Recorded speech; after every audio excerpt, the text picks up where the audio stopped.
بسم اللہ الرحمن الرحیم۔ السلام علیکم۔ کہانی ہب آفیشیل میں خوش آمدید۔ آج پھر دوستوں میں آپ کے لیے ایک بہت ہی اچھی اور سچی کہانی لے کر آئی ہوں۔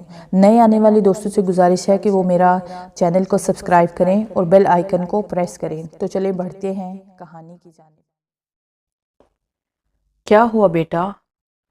اب اس طرح سے یہاں کیوں بیٹھی ہو اور اس طرح سے رو کیوں رہی ہو؟ شاکر صاحب پریشانی سے اپنی اکلوٹی بیٹی کو دیکھنے لگے۔ بابا، وہ کہتا ہے وہ کسی اور سے محبت کرتا ہے، وہ مجھ سے کبھی شادی نہیں کرے گا۔ دریا روتے ہوئے باپ کے گلے لگی۔ بیٹا یہ آپ کیا کہہ رہی ہو؟ کیا ہوا؟ یہ سب سالار نے آپ سے کہا ہے؟ بابا وہ کہتا ہے وہ مجھ سے شادی نہیں کرے گا، وہ مجھ سے پیار نہیں کرتا، وہ کسی اور کو چاہتا ہے۔ بیٹا اتنی سی بات پہ آپ نے رو رو کے اپنا حال بگاڑ رکھا ہے۔ بیٹا آپ کو تو پتا ہی ہے نا، وہ آپ کو تنگ کرنے کے لیے ایسا بولتا رہتا ہے، لیکن سچ تو یہ ہے کہ وہ آپ ہی سے شادی کرے گا۔ یہ فیصلہ اس کی محرومہ ماں کر کے گئی تھی۔ لیکن بابا وہ کہتا ہے وہ کسی اور لڑکی کو چاہتا ہے۔ کیا ہو گیا ہے بیٹا آپ کو؟ اس طرح سے رونا بند کریں۔ میں نے کہہ دیا نا، آپ کو اپنے بابا پہ یقین ہونا چاہیے۔ شادی سے پہلے سارے لڑکے غیر ذمہ دار ہوتے ہیں، وہ شادی کے بعد وہ بھی آپ سے محبت کرنے لگے گا، اور جہاں تک بات ہے کسی اور سے شادی کرنے کی، آپ کے بابا ایسا کچھ نہیں ہونے دیں گے۔ اٹھیں اور بھائی کی منگنی انجوائے کریں۔ وعدہ کریں بابا، آپ میری شادی سالار سے کروائیں گے۔ دریا روئی جا رہی تھی۔ جی میرا بچہ، میں آپ سے وعدہ کرتا ہوں کہ سالار کی شادی صرف آپ سے ہوگی، ہم کسی اور کے ساتھ اس کی شادی ہونے ہی نہیں دیں گے۔ اٹھے اور اٹھ کر بائی کی منگنی انجوائے کریں۔ دیکھیے کیا حالت بنا رکھی ہے آپ نے، اور آپ کا بائی آپ کو ہر طرف ڈھونڈ رہا ہے۔ دریا خوش ہو گئی۔ آپ چلیں میں فریش ہو کر آتی ہوں۔ ٹھیک ہے بیٹا، آپ جلدی آ جائیں۔ سیرت نے ہنا کو تھام کر زاویار کے ساتھ بٹھایا۔ زاویار بنا پلکے جھپکائے اس حسین نازک سی پری کو دیکھتا رہ گیا۔ ہنا نے اسے اس طرح دیکھنے پر نظریں جھکا لی۔ زاویار بیٹھے بیٹھے ہی اس کی طرف جھکا۔ اپنی سہیلی کے لیے آپ جنگ لڑنے آئی تھی، میں نے سوچا کیوں نہ یہ جنگ ساری زندگی کے لیے چلائی جائے۔ آپ نے سوچا؟ مطلب آپ یہ کہنا چاہتے ہیں کہ آپ اپنی پسند سے مجھ سے شادی کر رہے ہیں، یعنی کہ محبت کی شادی، لو میرج۔ ہنا جانتی تھی کہ ان کی شادی زاویار کی پسند سے کی جا رہی ہے، لیکن پھر بھی انجان بنی۔ جی بالکل، یہ ہماری لو میرج ہے۔ میں نے جب آپ کو پہلی بار دیکھا، اب مجھے بہت اچھی لگی تو میں نے آپ کے گھر رشتہ بھیج دیا، زاویار نے کہا۔ یہ کیسی لو میرج ہے جہاں آپ نے مجھے اپنی محبت کا اظہار کیا اور نہ ہی یقین دلایا؟ یہ تو بالکل ارینج میرج جیسی ہے، بلکہ ارینج ہی ہے۔ ہنا نے ادا سے کہا۔ ہنا آپ مجھے پسند ہے، میں آپ سے شادی کرنا چاہتا ہوں۔ تو یہ لو میرج ہوئی نا؟ جی نہیں، آپ نے مجھے اپنی محبت کا احساس نہیں دلایا۔ میں کیسے کہوں کہ یہ لو میرج ہے؟ ایسی تو ارینج ہوتی ہیں۔ لو میرج تو وہ ہوتی ہے جس میں لڑکا اپنی محبت کا اقرار سب کے سامنے کرے، لڑکی کو اپنی محبت کا یقین دلائے، پھر فیصلہ لڑکی پر چھوڑ دے کہ وہ اس کی محبت کو قبول کرتی ہے یا نہیں۔ وہ ہوتی ہے لو میرج۔ اچھا، تو آپ چاہتی ہیں کہ میں آپ سے اپنی محبت کا اقرار کروں؟ زاویار نے اپنی لو دیتی نظریں اس کی کانچ سی آنکھوں میں گاڑتے ہوئے کہا۔ اب کیا فائدہ؟ آج منگنی ہونے جا رہی ہے، پھر چاہوں یا نہ چاہوں شادی تو مجھے آپ سے ہی کرنی پڑے گی۔ ہنا نے منہ بسرتے ہوئے کہا، جس پہ زاویار مسکرایا۔ منگنی ہونے والی ہے فیوچر مسز، ابھی تک ہوئی تو نہیں۔ یہ کہتے ہی وہ کرسی سے اٹھ کھڑا ہوا۔ ہنا اسے عجیب نظروں سے دیکھنے لگی۔ اب وہ کیا کرنے والا ہے وہ سوچ کر رہ گئی۔ اتنے میں زاویار نیچے دریا کے پاس آیا اور اسے انگوٹھی لی، پھر واپس سٹیج پہ آیا اور ہنا کا ہاتھ تھام کر اس کو کھڑا کیا اور خود گھٹنے کے سہارے زمین پر بیٹھ گیا۔ ہنا، جیسا کہ آپ جانتی ہیں کہ آپ کے پاس اب انکار کا آپشن تو نہیں ہے۔ آپ کے والد نے آپ کا فیصلہ مکمل طور پر ہمیں دے دیا ہے، لیکن پھر بھی میں آپ کو اس بات کا احساس دلانا چاہتا ہوں کہ میں آپ سے بے انتہا محبت کرتا ہوں۔ جب سے میں نے آپ کو دیکھا ہے، آپ کی آنکھوں نے مجھے اپنا قیدی بنا لیا ہے۔ میرا دل بغاوت کر بیٹھا ہے کہ اس کو ہنا چاہیے۔ میں اپنے باغی دل کے ہاتھوں مجبور ہو کے آپ کو اپنی محبت کا احساس دلانا چاہتا ہوں۔ ہنا، میں یہ نہیں کہتا کہ میں ہمیشہ آپ کو خوش رکھوں گا، کبھی آپ کی آنکھوں میں آنسو نہیں آنے دوں گا، ہاں، لیکن آپ کے ہر دکھ میں آپ کا مکمل ساتھ نبھاؤں گا۔ ہنا حیرانگی سے اس آدمی کو دیکھ رہی تھی جو نہ اس کی چھوٹی سی خواہش پوری کرنے کے لیے سب کے سامنے زمین پر بیٹھ گیا تھا۔ جیسا کہ میں کہہ چکا ہوں کہ آپ کے پاس انکار کا آپشن تو نہیں ہے، مگر ایک آپشن ہے، یا تو آپ مجھ سے شادی کر لیں، نہیں تو میں آپ سے کر لوں گا۔ اس کی آخری بات پر سب مہمانوں نے تالیاں بجائیں، جبکہ انقلاب تو یہ ہوا اس کی موجودگی میں وہ شرما گئی۔ نظریں نیچے کیے وہ کن اکھیوں سے ہنا سیرت کی طرف دیکھ رہی تھی، جو اچھل اچھل کر کہہ رہی تھی کہ ہنا، ہاں کر دو۔ زاویار نہ جانے کتنی ہی دیر وہیں بیٹھا رہا۔ ہنا نے ذرا سے نظریں اٹھا کے اسے دیکھا، جو امید بھری نظروں سے اسے دیکھ رہا تھا۔ ہنا منہ سے کچھ نہیں بولی، لیکن اس کی مسکراتی نظریں بہت کچھ بول رہی تھی، جس پر زاویار نے مسکراتے ہوئے اس کی خوبصورت انگلی پر اپنے نام کی انگوٹھی پہنائی۔ اس کا ہاتھ اپنے ہونٹوں سے چھوا۔ زاویار اٹھ کر کھڑا ہوا اور اس کے کانوں کے قریب سرگوشی کی۔ فی الحال لفظی اظہار محبت سے کام چلا لو، شادی کے بعد عملی محبت کر کے بتاؤں گا۔ زاویار کی بات پر ہنا کی کانوں کی لو تک سرخ ہو گئی۔ زاویار کو انگوٹھی پہناتے ہوئے خال میں تالیوں کی آواز گونجنے لگی۔ سیرت نے ہنا کو گلے لگایا، جو اس طرح سے خوش ہو رہی تھی جیسے ہنا کی نہیں بلکہ اس کی اپنی منگنی ہو رہی ہو، اس بات سے بے خبر کہ کوئی اس کی مسکراہٹ کے ڈمپلز میں اپنا دل ڈوبتا محسوس کر رہا ہے۔ میری جان، کبھی بھی کھلکھلاتی ہنسی صرف میرے نام ہوگی۔ اب اور انتظار نہیں ہوتا، بس میں ترکی سے واپس آ جاؤں، پھر میں تمہارے ہمیشہ کے لیے تمہیں اپنے پاس رکھ لوں گا، صرف اپنا بنا کر۔ پھر تم صرف میرے لیے ہنسو گی، میرے لیے کھلکھلاؤ گی، تم پر صرف میرا حق ہوگا۔ صرف سالار کا اپنی ہی سوچ میں ہوں، وہ خود ہی مسکرایا۔ آج شاکر نے سلمان سے بات کی تھی۔ سلمان بھائی، یہ وقت مناسب تو نہیں ان سب باتوں کے لیے، لیکن پھر بھی میں آپ سے یہ بات کرنا چاہتا تھا۔ اچھا تو نہیں لگتا کہ ایک بیٹی کا باپ اس طرح سے خود اپنی بیٹی کے لیے بات کرے، لیکن میں مجبور ہوں۔ مجھے لگتا ہے کہ اب ہمیں دیر نہیں کرنی چاہیے، کیونکہ یہ دریا کے فیوچر کا سوال ہے۔ سلمان صاحب بات کو اچھے طریقے سے سمجھ چکے تھے کہ شاکر کیا کہنا چاہتے ہیں، لیکن سالار صرف لفظوں میں اس شادی کے لیے انکار کر چکا تھا۔ سلمان صاحب کی پہلی شادی شاکر صاحب کی بہن عائشہ کے ساتھ ہوئی تھی، جبکہ سلمان صاحب کی بہن کی شادی شاکر صاحب سے ہوئی تھی۔ وہ دونوں آپس میں کزن تھی اور بہت اچھی سہیلیاں تھیں۔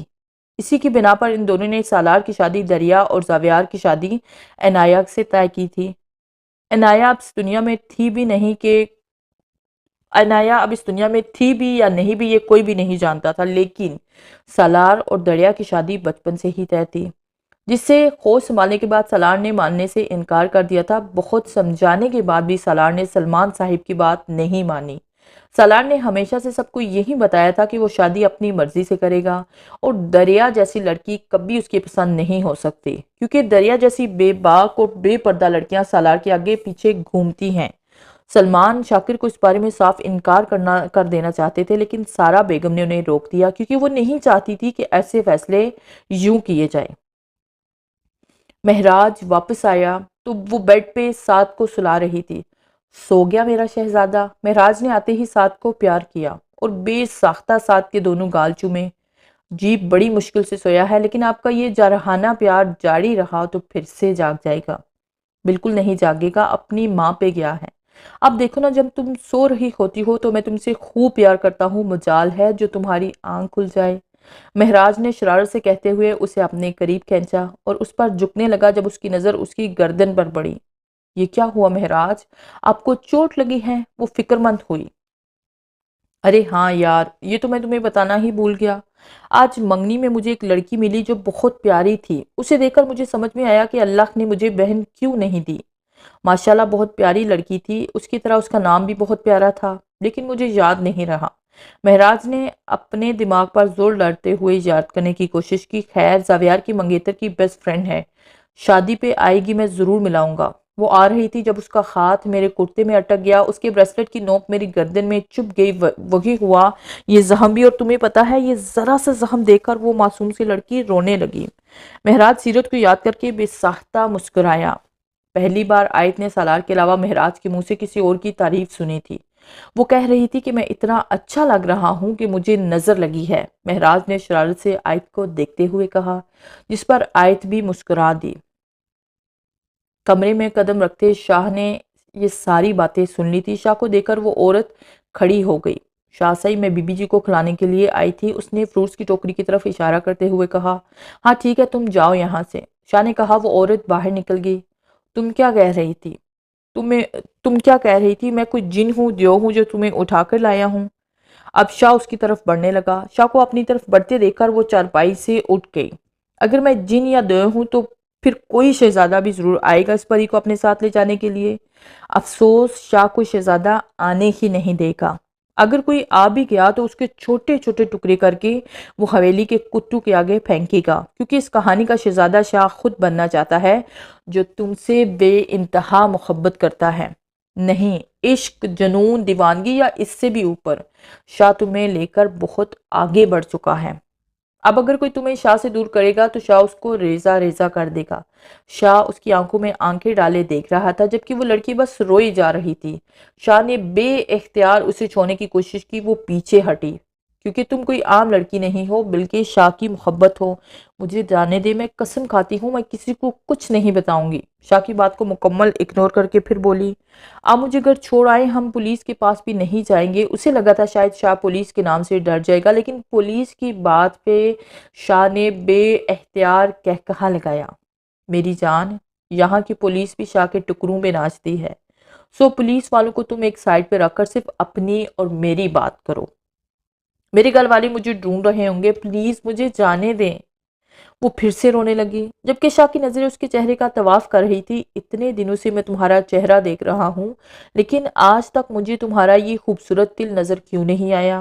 شاہ نے اس کے اوپری ہونٹ پہ نقطہ نما تل کی طرف اشارہ کرتے ہوئے کہا، اب سمجھ میں آیا، تم اتنی خوبصورت ہو، یہ تل تمہاری حفاظت کے لیے لگایا گیا ہے تاکہ تمہیں کسی کی نظر نہ لگ جائے۔ شاہ نے اپنے پاس سے ہی اپنی بات کی وضاحت کی۔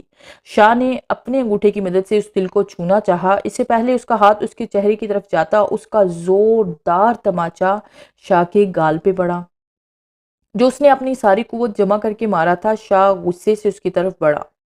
میں اس سے زیادہ زور سے مار سکتی تھی، لیکن آپ کے بڑے ہونے کا لحاظ کر گئی۔ اسے جلدی ہی احساس ہو گیا کہ اس کا تماچا اتنا بھی زوردار نہ تھا، جس پر غصے سے آگے بڑھتے شاہ نے بے اختیار کہا لگایا، میری جان، تمہارا اتنا ہی احسان کافی ہے کہ تم نے خود مجھے چھوا ہے۔ ہاں، لیکن اگر تم مجھے اس سے زیادہ زور سے مارنا چاہتی ہو تو اپنے ہاتھوں کو تکلیف دینے کی کوئی ضرورت نہیں ہے۔ شاہ فروٹس کی ٹوکری میں رکھی گئی چھری کو اٹھا کر لایا اور اس کا ہاتھ تھام کر اس کے ہاتھ میں چھری رکھ دی۔ اب اگر تمہارا دل مجھے مارنے کا کرے تو اپنے ہاتھوں کو تکلیف مت دینا۔ اس نے چھری مضبوطی سے اپنے ہاتھ میں تھام لی۔ میں سچ میں مار دوں گی، وہ لڑکھڑاتی آواز میں بولی۔ ہاں، تمہاری ہمت سے بخوبی واقف ہوں میں سچ کہہ رہی ہوں، میں مار دوں گی، وہ پھر سے اسے یقین دلانے کے لیے بولی۔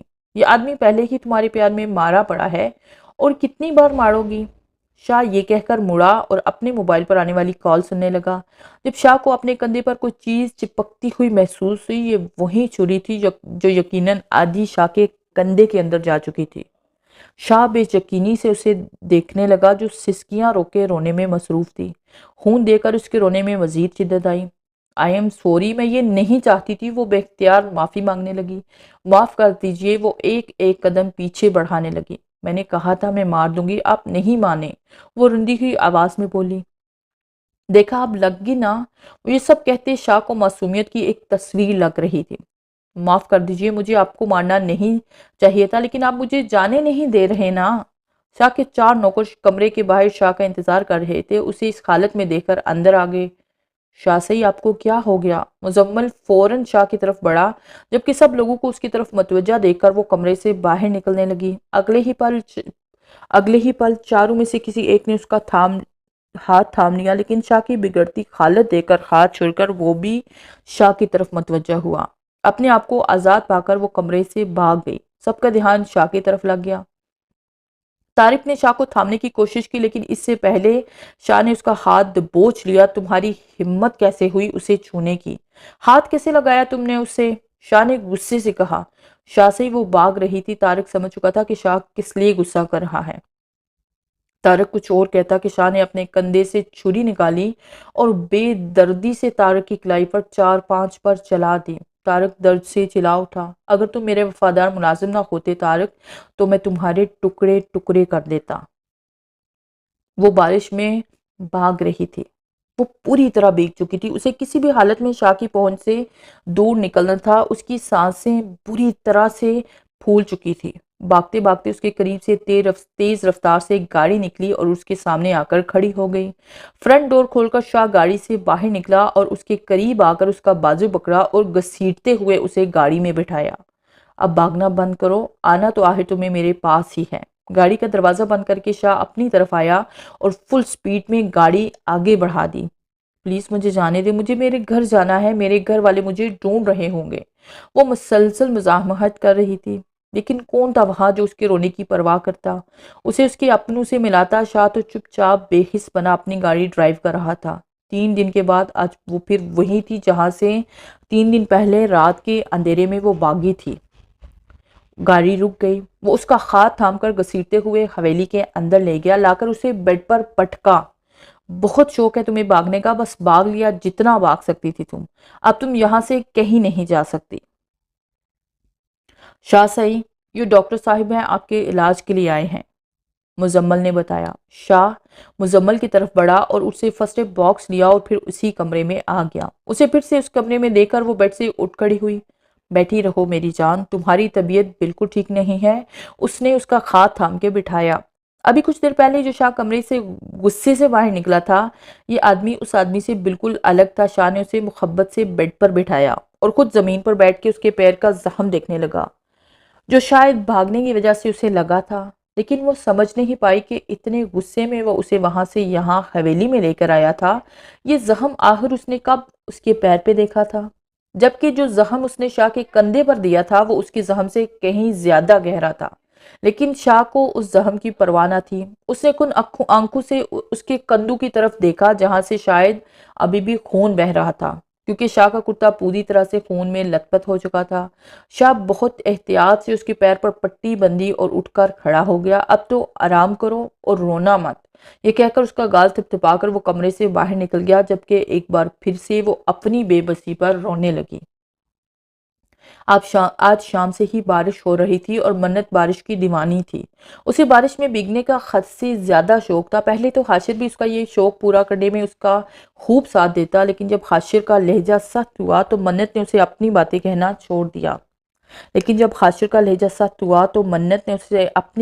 چھوڑ دیا۔ نہ تو وہ فرمائشیں کرتی تھی اور نہ ہی وہ ضدی تھی۔ وہ حاشر سے بے انتہا محبت کرتی تھی۔ وہ نہیں چاہتی تھی کہ اس کی کوئی بھی بات کبھی بھی حاشر کو تکلیف دے۔ وہ حاشر کی خوشی میں خوش رہتی تھی۔ منت جب سارا کام ختم کر کے کمرے میں آئی تو حاشر گھوڑے گدے بیچے سو رہا تھا۔ منت منہ بسوڑ کر رہ گئی، کیونکہ بارش منت کی کمزوری تھی اور اکیلے اس وقت چھت پہ جانے سے اسے ڈر لگ رہا تھا۔ اور سیرت بھی صبح صبح ہی سو گئی تھی، کیونکہ آج ہنا کا نکاح ہوا تھا، جس وجہ سے وہ سارا دن ہنا کے گھر پر رہی اور کافی تھک گئی۔ اس لیے منت نے اسے ڈسٹرب نہیں کیا، اور ویسے بھی وہ بارش اور بجلی کے چمکنے سے ڈرتی تھی۔ اس نے 2-3 بار حاشر کو آواز دی، لیکن کوئی جواب نہ ملا، سو وہ بھی لیٹ گئی۔ اس پیارے سے موسم میں نیند تو نہیں آنی تھی۔ رات 1 بج گیا، منت کو نیند نہ آئی۔ حاشر، ایک اور کوشش۔ حاشر نے شاید نہ اٹھنے کی قسم کھا رکھی تھی۔ حاشر اس بار بہت لاڈ سے اس کے کندھے پر سر رکھ کر بولی، جی میری جان۔ حاشر سیدھا ہوا اور محبت سے اس کا سر اپنے سینے پر رکھا۔ وہ ابھی تک نیند میں تھا۔ حاشر کی یہ عادت بہت پرانی تھی، وہ نیند میں بھی منت کو بہت محبت سے پکارتا تھا۔ حاشر اٹھ جائے نا پلیز۔ منت نے حاشر کی شرٹ کو مٹھی میں لیتے ہوئے ہلکا سا جھنجھوڑا۔ جی جان، اٹھ گیا۔ اس نے محبت سے اس کی طرف دیکھتے ہوئے کہا، صبح ہوگی کیا؟ حاشر نے باہر کی طرف دیکھتے ہوئے کہا، نہیں، منت نے مسکراتے ہوئے بتایا۔ پھر کیوں جگایا؟ طبیعت ٹھیک ہے نا تمہاری؟ حاشر کو اس کی فکر لگ گئی۔ ہاں میری طبیعت بالکل ٹھیک ہے، منت نے مسکراتے ہوئے بتایا۔ تو پھر؟ حاشر نے سوالیہ نظروں سے دیکھا۔ حاشر، باہر بارش ہو رہی ہے، منت ایکسائٹمنٹ میں بولی۔ پہلی بار ہو رہی ہے؟ حاشر اسی کے انداز میں بولا۔ نہیں، پہلی بار تو نہیں ہو رہی، لیکن بہت دنوں بعد ہو رہی ہے، اور وہ بھی رات کو، اس لیے میں نے آپ کو جگایا۔ منت سو جاؤ۔ حاشر نے منت کی بات کاٹتے ہوئے نرمی سے اس کا گال تھپتھپایا۔ حاشر، صرف آدھا گھنٹہ، ہم جلدی واپس آ جائیں گے، پھر میں آپ کو بالکل ڈسٹرب نہیں کروں گی۔